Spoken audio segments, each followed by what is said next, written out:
¿Comenzamos o esperamos unos minutos? Yo creo que tienes que esperar hasta las 10:05 más o menos, que es lo que siempre se espera, y Ya, ahí pueden comenzar. ya, perfecto. Después van llegando de a poquito, así que yo les voy dando para entrar.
Y ahí puedes empezar si quieres. Ya. Bueno, hola a todas y todos. Mi nombre es Rosario Soto, soy abogada de Legal Broker y también subgerenta legal. El día de hoy vamos a tener una capacitación que espero que sea bien lúdica y súper práctica y que puedan apoyarse también el día de mañana en esta capacitación que trata de lo siguiente, es una guía, es una especie de checklist que pueden hacer para tener una compraventa exitosa, fluida y rápida. Entonces, también preguntarles si ustedes al minuto de captar la propiedad, ¿qué preguntas le hacen al vendedor? Si le hacen preguntas o no le hacen preguntas, ahí si me pudieran contar.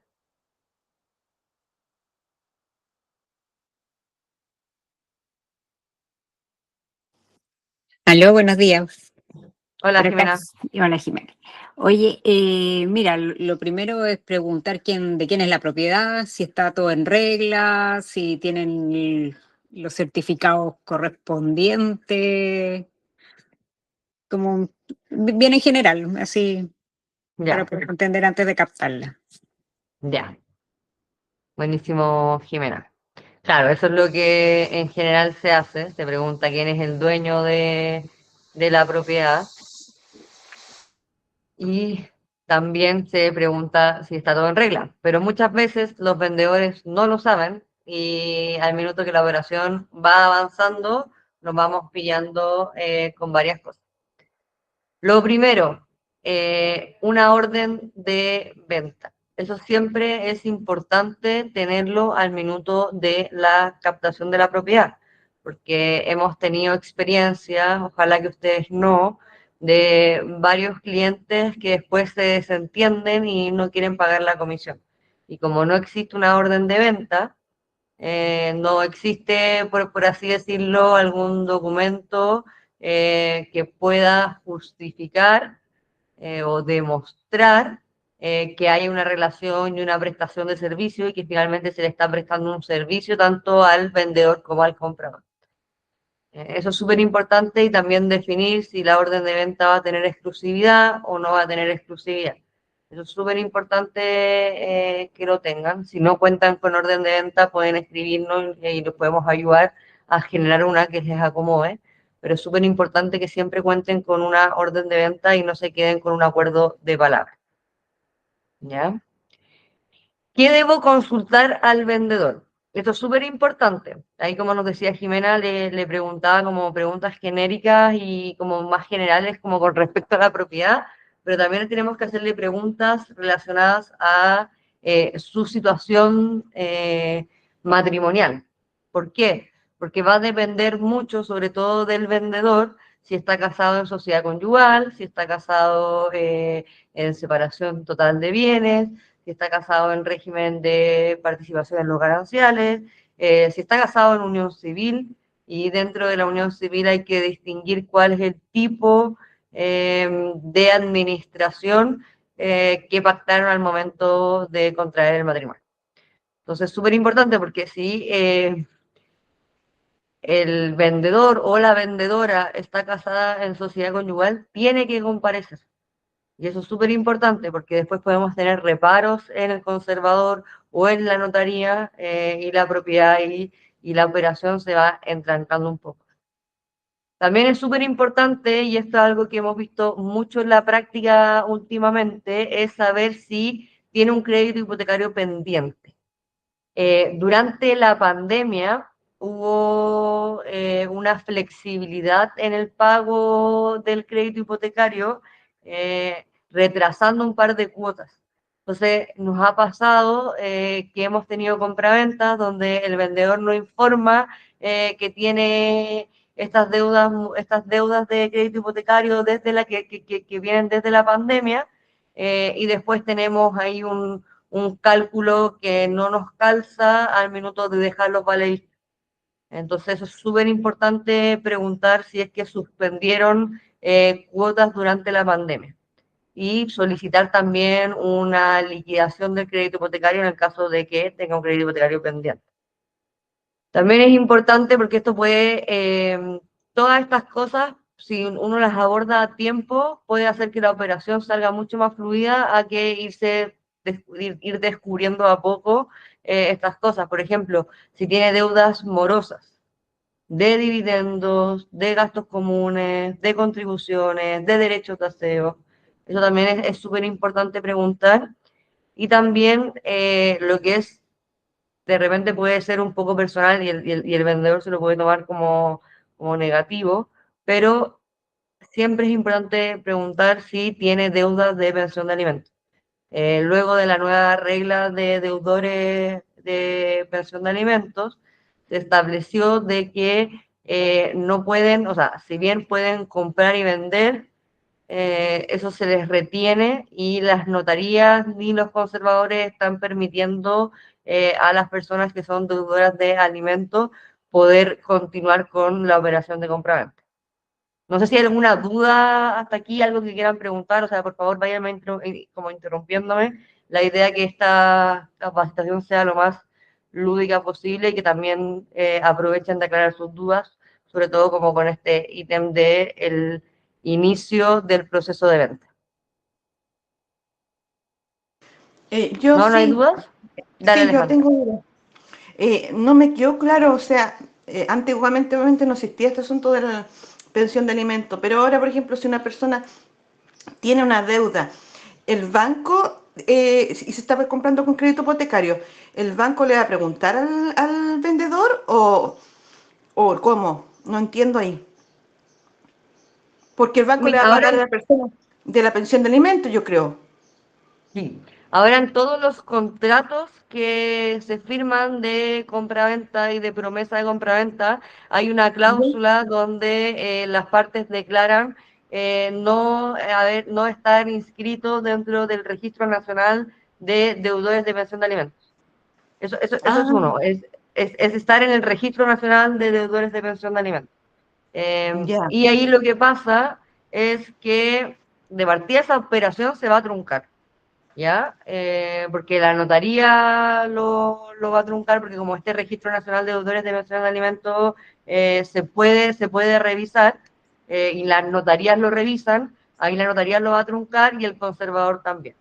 Y en el caso de que el vendedor esté, por ejemplo, en el Registro Nacional de Deudores y pensando que tal vez la operación avanzó igual, le van a retener parte del precio. Entonces, por eso no es recomendable realizar compras-ventas con personas que están inscritas dentro del Registro Nacional de Deudores de Pensión de Alimentos. Es mejor decirle que vea la posibilidad de regularizar su situación o de pactar algún tipo de pago, que es lo que se puede hacer, tal vez en cuotas, para que salga del registro y pueda realizar la compra-venta sin problema.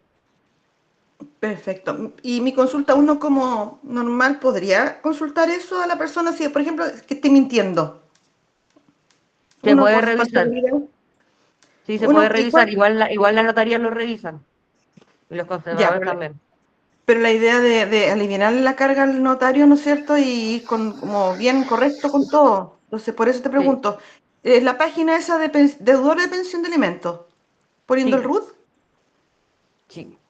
Ya, perfecto. Mira, y te voy a contar como una experiencia de otra colega, pero esto para que sirvan a los otros colegas. Antes de que existiera esta ley, vendieron un departamento, esa colega, y resulta que se demoraba el banco en pagar.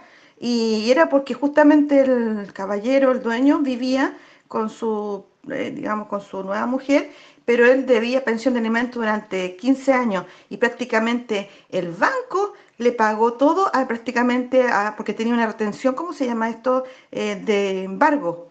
Pero porque se Sí, dio cuenta el abogado del banco que estaba pagando con crédito hipotecario, porque si ha sido en venta en forma natural, digamos, al contado no había pasado esto, ¿no es cierto? Si ha sido al contado. Esa es mi duda también. es Antes de que la ley. finalmente la operación no va a prosperar mucho porque la notaría se va a dar cuenta. Entonces le va a poner un stop. Ah, ya. Eh, Y con el tema de los embargos o los gravámenes, ahí lo que sucede es que los estudios de título uno los puede revisar o en el certificado de GP, ¿cómo se llama?, de gravámenes y prohibiciones. Y ahí se Ya. puede ver si la propiedad tiene un embargo o tiene una hipoteca, y ahí finalmente lo que hay que hacer es alzar la hipoteca que se alza en la misma escritura de compraventa. Ya, perfecto. Bueno, la cosa es que al final el banco le pagó el 80% por la pensión de alimentos a la ex mujer y se liberó el embargo. Y el caballero quedó con la nada misma. Sí, Pero eso ahora quería decir, sin antes de esta ley, por lo mismo, ¿me entiendes? sí. No, ahora es más restrictivo. Sí, gracias. Gracias, Alejandra. ¿Hay otra mano levantada? Hola, ¿cómo estás? ¿Me Hola, no escuchas? puedo ver ¿Me tu escuchas? nombre. ¿De la luz? Jimena, Jimena, Ah, Jimena. sí, ¿cómo estás? Voy en la calle, así que no sé si va a escuchar bien. Mira, yo No, te tengo un escucho caso perfecto. de unas personas de la tercera edad que la escritura que tienen, vigente desde el 2010, dice renta vitalicia, DA. ¿Esta es la escritura que se va a requerir para el estudio de título o se va a requerir una escritura anterior? Porque el abogado de ellos a mí me dijo, esta es la escritura, la que indica renta vitalicia, de Juan Pérez a María Soto, por ponerte un ejemplo. No entendí bien la pregunta. ¿La escritura de qué año es? 2010. 2010. Claro, ahí lo que se necesitaría no son las 10 escrituras de los últimos 10 años, pero sí la escritura, por ejemplo, por así decirlo, original, por la que estos adultos mayores adquirieron la propiedad, como Ya, la que origina el dominio. Y esa se puede ya, solicitar si es que ellos no la tienen, se en puede el solicitar archivo en el judicial. archivero judicial respectivo. Correcto. Entonces, no es que me va a gastar solamente la que indica renta vitalicia del 2010 en adelante, No, sino que vamos a requerir la escritura de origen en el fondo. claro, Ya.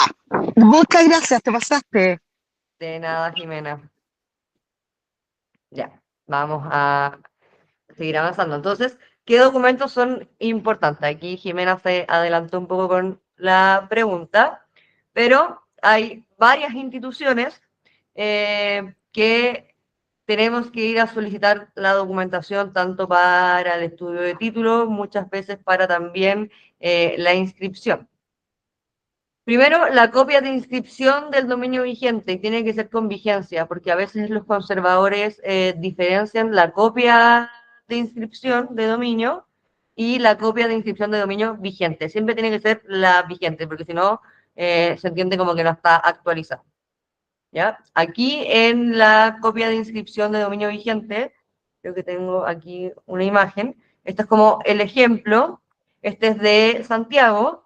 Y aquí vemos, siempre es importante fijarse en dos cosas. La foja, que es aquí la 28411, el número, que es la 40275, y el año, porque finalmente eso nos va a dar, diciéndolo como en términos muy coloquiales, como el root de la propiedad. Con eso siempre vamos a poder buscar el historial de la propiedad.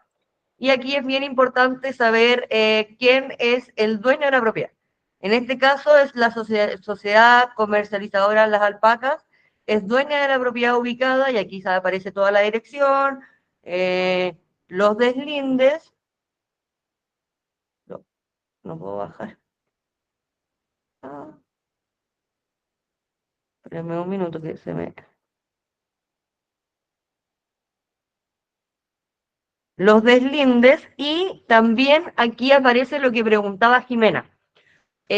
¿Cómo yo sé cuál es el título original, por así decirlo, o el título que generó esta copia de inscripción del dominio como con vigencia?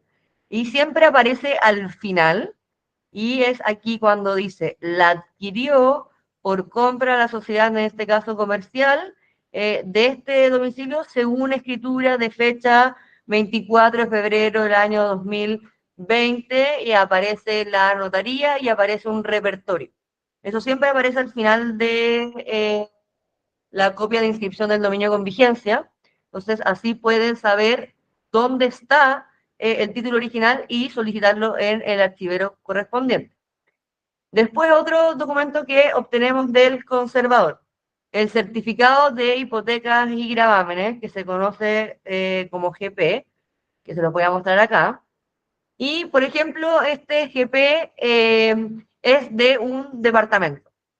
Todos los certificados de hipotecas y gravámenes que son de departamento van a tener inscrito el reglamento de copropiedad, ¿ya? Y esto significa, igual como lo vimos en el certificado de la copia de inscripción del dominio, está la foja, FS es resumen de foja, el número y el año. Y aquí en este caso fue modificado por otra foja, otro número y año.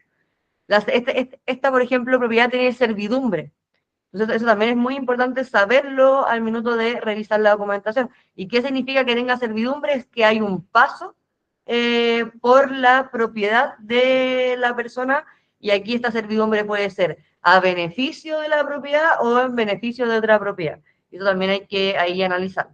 Y aquí en este caso tiene dos hipotecas. Una a favor del Banco Santander y otra hipoteca también a favor del Banco Santander. Y también tiene prohibiciones de enajenar. Registro de interdicciones en el caso de que la persona se haya declarado como interdicta. Y aquí tiene una prohibición, y esto es como genérico, pero que la casa tenga una prohibición o tenga una hipoteca, no significa que no se pueda vender.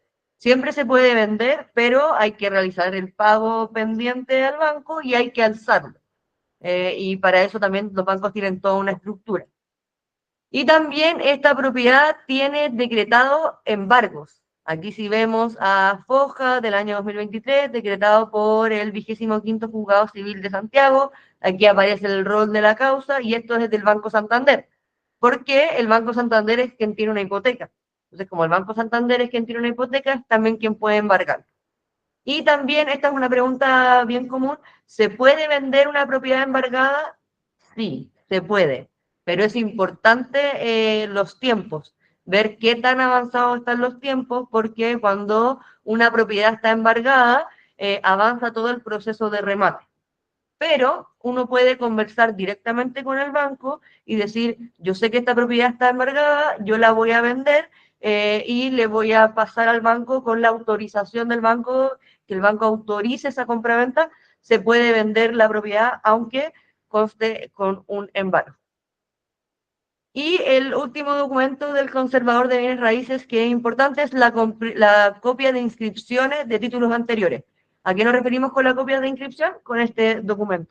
Es decir, si tenemos una propiedad que se compró el año 2023, necesito la copia de la inscripción hasta al menos el 2013-2012.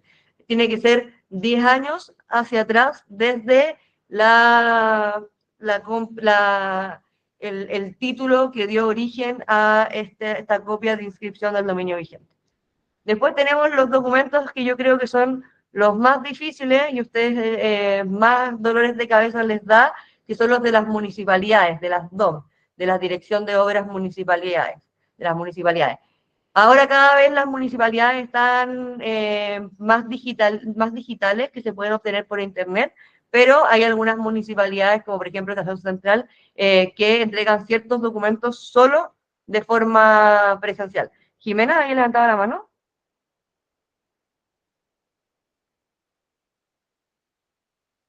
Oh, parece que se le quedó levantada antes. Entonces, los certificados que son importantes de la DOM, el certificado de número municipal, el certificado de afectación a utilidad pública municipal, el certificado de recepción definitiva, el certificado de informaciones previas y el certificado de deuda de derechos de aseo. Eso es súper importante y se solicita mucho, sobre todo cuando la compra-venta perdón, es con crédito, los bancos les interesa mucho ese documento. Después tenemos los certificados de servicios puestos internos, de la Tesorería General de la República y de MIMBU. Estos documentos son gratuitos. El certificado de avalúo fiscal simple, que se obtiene en el SI con el rol de la propiedad.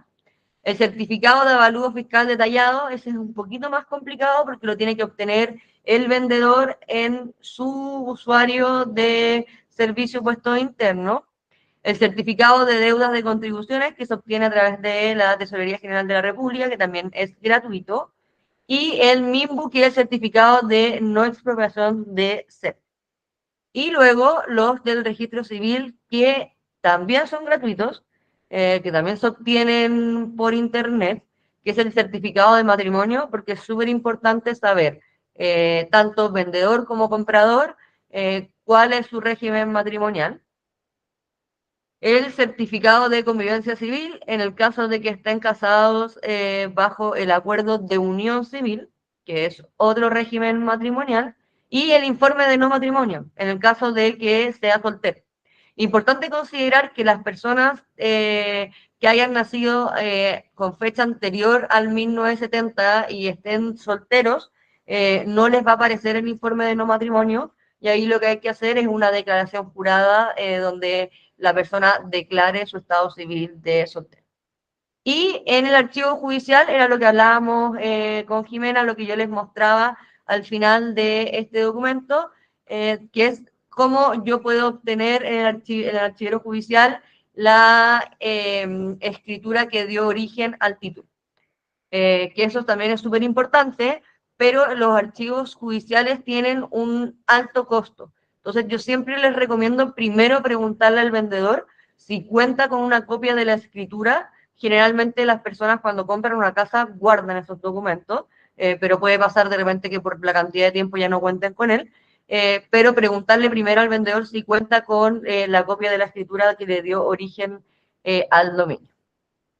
Bueno, este es el de hipoteca y gravámenes. Y en la etapa de captación es muy importante pedirle estos documentos al vendedor.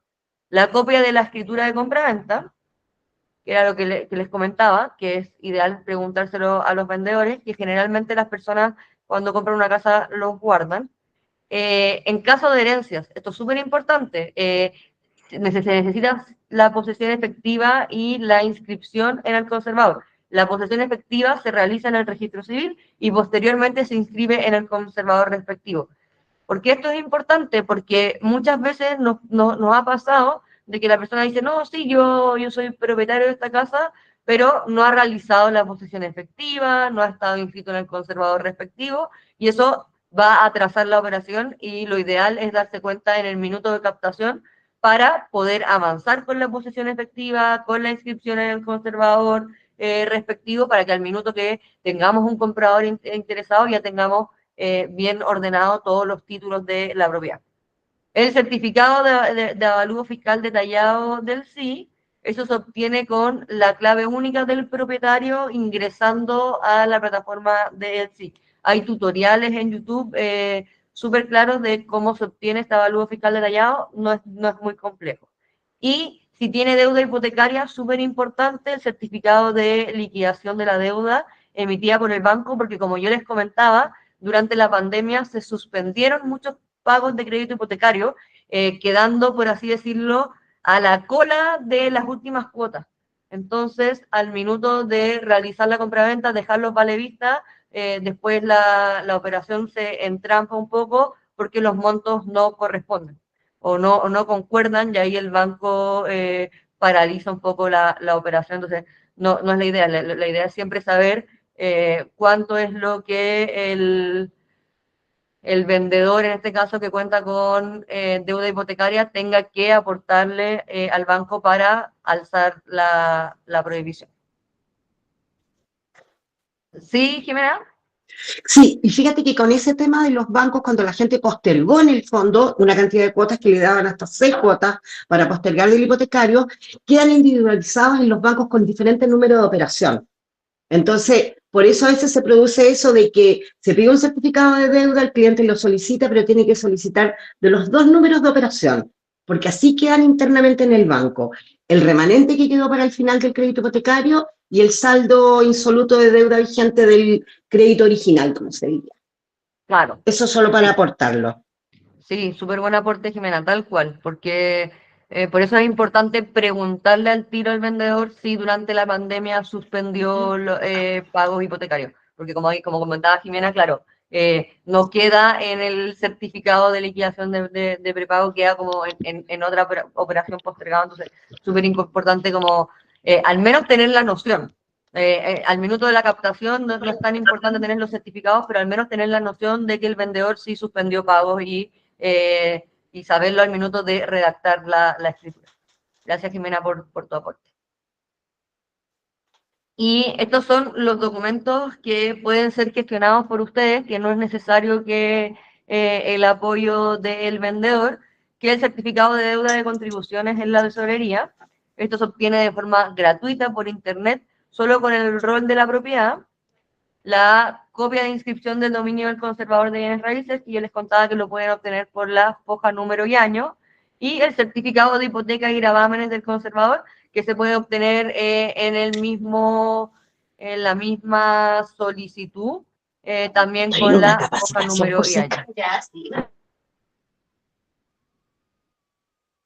¿Y cuáles son los documentos que se necesitan para el estudio de títulos? La copia de escritura de la compraventa, que da origen a el dominio vigente. En caso de herencia, siempre pedir la posesión efectiva, el certificado de fiscal detallado, el certificado de liquidación de deuda emitido por el banco, eso es súper importante, la copia del reglamento de copropiedad o condominio del edificio, para saber también ahí cuál es el reglamento, si existe alguna prohibición, y el certificado de deudas de gastos comunes emitidos por la administración. Eso también es súper importante que puedan solicitarse al vendedor. Mandato o poder. Muchas veces ocurre que el vendedor o el comprador dice, no, voy a facultar a un tercero para que pueda adquirir la propiedad o para que pueda arrendar la propiedad. ¿Sí? Un minutito antes, lo encontraba Sí, levantar obvio. la mano. Oye, lo que pasa es que en el reglamento del edificio de copropiedad, ¿qué me podrían prohibir? ¿O qué me tengo que fijar para no vender? ¿Por qué lo tengo que tener? Además de que, porque ahí normalmente sale el buen uso de los espacios comunes y otras cosas, pero Principalmente para saber si existen derechos de uso y goce de algo en particular, que puede que no aparezca de repente en la inscripción. Y también para cotejarlo con el GP, el certificado de hipotecas y gravámenes. ya, eso sí, pero no me queda claro el tema de los usos y goces. ¿En qué Porque al podría final, afectar que yo pueda vender algo o que tengan o que el departamento que estoy vendiendo efectivamente tenga de uso y goce claro, un porque, estacionamiento? por ejemplo, una bodega, generalmente son estacionamientos. Sí, porque los usos y goces son de primer piso, de primer nivel, ¿o no? Sí, sí, siempre es importante tenerlo en la mano, no tanto porque sea algo prohibitivo, pero sino para revisarlo. Y es algo que en los estudios de títulos siempre se solicita, tanto por el banco o como por un abogado. Es finalmente para hacer un check que esté todo en orden y que no haya nada que pueda como alterar. Pero es más que nada por una revisión, más que por algo prohibitivo que pueda aparecer. No Sí, es, no es como revisar el certificado de hipoteca y gravámenes, que allí podemos encontrar cosas más prohibitivas de la operación. claro. No, ningún banco me lo ha pedido en todo caso el reglamento, por eso me llamó Bueno, la atención. Ya, gracias. no a ti. Ya, entonces cuando hay un mandato para actuar en arrendamiento, puede ser un poder autorizado ante notario, puede ser por escritura privada, pero para actuar en compraventa, el mandato tiene que tener ciertos requisitos súper específicos. Tiene que, por ejemplo, individualizar completamente a la propiedad. La foja, el número, el año, los deslindes, tiene que considerar facultades necesarias como la de vender, pagar, recibir el precio, renunciar a las acciones resolutorias. Es muy importante que el mandato para la compraventa esté bien estructurado porque puede ser rechazado o reparado por el banco y eso va a frenar la operación y no es la idea. Entonces, siempre es importante que si van a comparecer con mandato, revisar ese mandato y contemplar que incluya todas las facultades necesarias. Y también se pueden otorgar mandatos en el extranjero ante el cónsul chileno. Luego ese mandato, el mismo que firmaron, la copia original, hay que remitirla aquí en Chile y hay que protocolizarla, que es a través de la notaría y posterior Ministerio de Relaciones Exteriores. Principalmente esas son las cosas importantes que tener en cuenta al minuto de captar una propiedad para que la compra-venta sea exitosa. No sé, Carolina, si puedo enviarles la presentación, y también me gustaría enviarles un pequeño documento como una checklist para que al minuto cuando vayan a captar una propiedad puedan ir revisando punto por punto, ya le pregunté esto, no le pregunté esto, porque de repente hay tantas cosas que ver del negocio que se nos puede ir. Entonces creo que es algo que me gustaría mucho que contaran con ese insumo, porque se hace mucho más ameno al minuto de captar una propiedad, contar con un documento, tanto físico como online, donde ustedes puedan ir haciendo una revisión rápida de lo básico de la captación de una propiedad. ¿Jimena? Si me lo pueden mandar al WhatsApp, y yo se lo ¿Ya? reenvío a ellos al WhatsApp también a todos, sería pero espectacular. Porque igual esta Buenísimo. grabación después yo la subo a un YouTube que tenemos, así que ellos lo pueden volver a ver. Buenísimo. Mira, quería decirte una cosita, una acotación con respecto al poder del extranjero. Yo tuve una situación así y tú dijiste que había que protocolizar, pero primero hay que ir al Ministerio de Relaciones Exteriores y después protocolizar. Sí. Eso quería decirte. Gracias. Yo quiero hacer una consulta. ¿Tú sabes cuál es el tiempo estimado de demora entre que la posesión efectiva se gestiona en el registro civil y posteriormente se inscribe en el conservador? Uy, va a depender, pero yo no, a mí nunca me gusta jugar con los plazos porque son tan relativos dependiendo de cómo es la posesión efectiva, porque por ejemplo, no sé, si es una propiedad, puede que sea más rápido, pero de repente tenemos posesiones efectivas que incluyen más de una propiedad. Entonces eso va a ralentizar un poco el proceso, pero no debería demorar más de 4 meses, 5 meses, o sea, Ese es un ya punto eso es súper un plazo. importante porque la mayoría de la gente, porque tú es gente mayor o gente que desconoce que tenía que hacer ese trámite. Entonces yo creo que al momento de hacer este checklist con el cliente y recepcionar una propiedad, si no lo tiene hecho, no se saca mucho publicando si no tiene hecha la posición efectiva. Ponte tú. Sí, se puede realizar, se puede mostrar la propiedad, se puede realizar una promesa, por ejemplo, y en la promesa dejar establecido como una de las condiciones para que se celebre la compraventa es que esta propiedad tiene que tramitar la posesión efectiva y se hace Perfecto, un plazo más largo. perfecto. Se No, extiende no el hay plazo que impedimento. habitualmente tiene. Claro, un plazo Muchas más gracias, te largo pasaste porque finalmente lo que ahí es importante es amarrar el negocio, el negocio. no dilatarlo más. Entonces se puede hacer una promesa de compraventa dejándole muy claro a las partes que falta este trámite y se deja un plazo más largo y es la condición para celebrar la compraventa. Finalmente la promesa es un precontrato que establece cuáles son las condiciones o los requisitos para que se celebre el contrato definitivo, que es la compraventa. Muchas gracias, te pasaste. No, gracias a ti.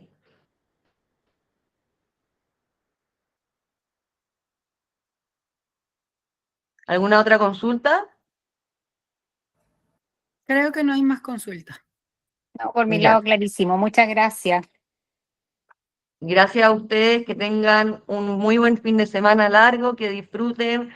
Cualquier cosa que necesiten, siempre disponibles a aclarar dudas, apoyarles en sus operaciones.